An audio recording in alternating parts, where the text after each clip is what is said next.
اعوذ باللہ من الشیطان الرجیم، بسم اللہ الرحمن الرحیم۔ ملک الموت کے دل میں کیا رحم آتا ہے۔ ایک دفعہ اللہ رب العزت نے حضرت اسرائیل علیہ السلام سے پوچھا کہ تجھے کسی کی جان قبض کرتے ہوئے کبھی رحم آیا ہے؟ حضرت اسرائیل علیہ السلام نے عرض کیا، الہی میرا ہر ایک کی روح قبض کرتے ہوئے دل دکھتا ہے، مگر آپ کے حکم کی سرتابی کی مجال نہیں۔ ہاں، ایک ایسا واقعہ گزرا ہے جس کا دکھ میں ابھی تک بھلا نہ سکا، وہ غم تنہائی میں بھی میرے ساتھ رہتا ہے۔ عرض کیا کہ ایک جہاز سمندر میں سفر کر رہا تھا، وہ آپ کے حکم سے بھنور میں پھنس گیا۔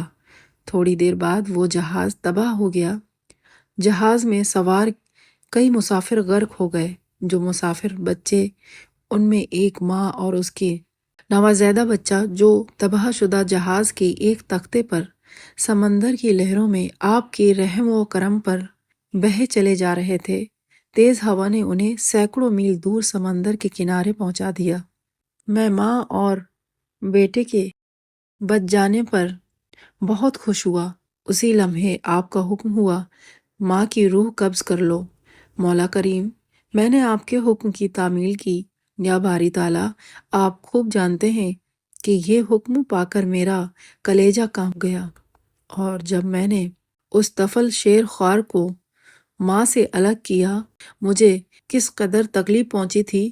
پھر حکم الہی ہوا، کیا تجھے معلوم ہے کہ بعد میں وہ بچہ کہاں اور کس طرح پرورش پاتا رہا؟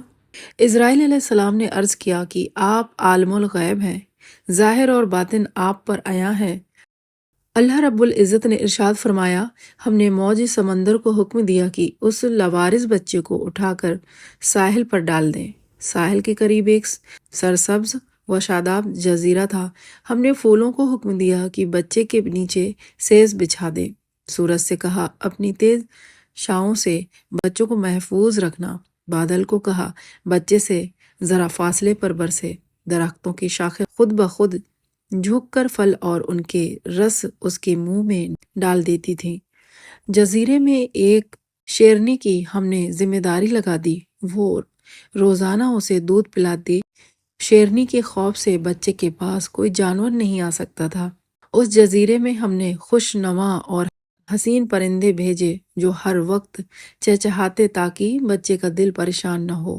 ہوا کو حکم دیا کہ اس بچے پر آہستہ آہستہ سے گزرے تاکہ اس کو کوئی تکلیف نہ پہنچے۔ اے اسرائیل، وہ تنہا اور بظاہر بے یار و مددگار بچہ پرورش پا کر خوب صحت مند اور بہادر ہو گیا۔ ہم نے اس کے پاؤں میں کبھی کانٹا بھی نہ چبھنے دیا۔ دنیا کی تمام نعمتیں اسے عطا کی۔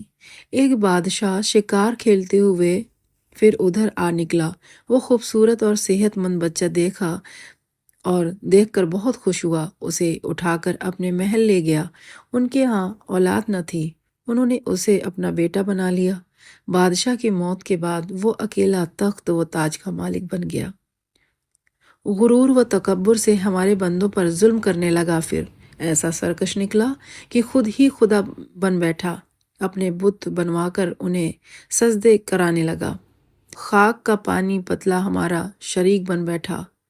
آخر ہم نے اس کی بہتری کے لیے اپنے خلیل ابراہیم علیہ السلام کو اس کے پاس بھیجا۔ اس ظالم نے ہمارے پیارے کو بھی آگ میں پھینکوا دیا۔ اے اسرائیل علیہ السلام، اس بچے نے میرا کیا شکریہ ادا کیا۔